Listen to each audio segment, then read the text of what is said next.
Thanks for that, Katie. Let's get right to the three things you'll need to know this morning right here on GMJ.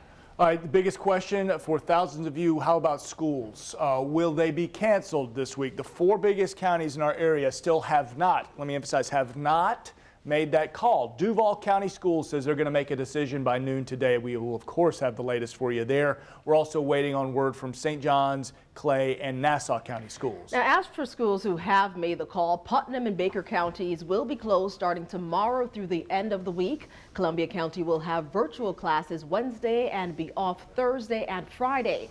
As for colleges, JU closes starting tomorrow and Florida State is closed starting today. The University of Florida, Edward Waters, and UNF have not yet made a decision. As soon as they do, we're going to bring it to you right here on First Coast News. Absolutely. And as we mentioned at the top of this hour broadcast, western parts of Duval, Clay, Putnam, Bradford, they're beginning to expand that tropical storm watch.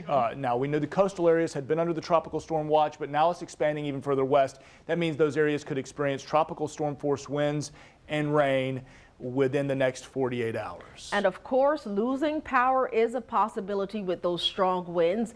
Let's get right into On Your Side's Leah Shields. She continues our team coverage this morning live from downtown Jacksonville, where out of town and out of state crews are staging ahead of the storm. Here on Bay Street, just down the road from JEA headquarters. This is not JEA's utility trucks. We actually have more than 10 of these right here in downtown. This is sort of where they're staging this morning. This one's actually from Missouri. We got Indiana over there as well. And later this morning, JEA will be training utility workers from out of the state, making sure they all know where to be able to respond quickly. Crews from Texas, Alabama, New England are all on standby. There will be staging areas across Jacksonville. Some customers are already without power, though. That is from disconnections. JEA began disconnecting customers with late bills last week, but that is going on pause once again. JEA says a little more than 200 customers are heading into the storm without power as of now, but that number is changing as customers are making payments. Angel Williams is one of the customers who had to get a payment plan in place to keep her lights on, but she worries the hurricane could impact her ability to keep paying. Or even major flooding, we can't get to work. We can't go to work. So how can we pay a light bill that we can't even go to work for?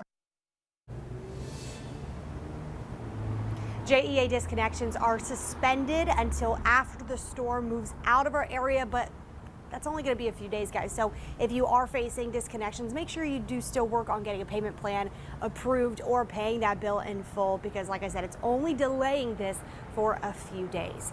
Leah Shields, First Coast News, on your side.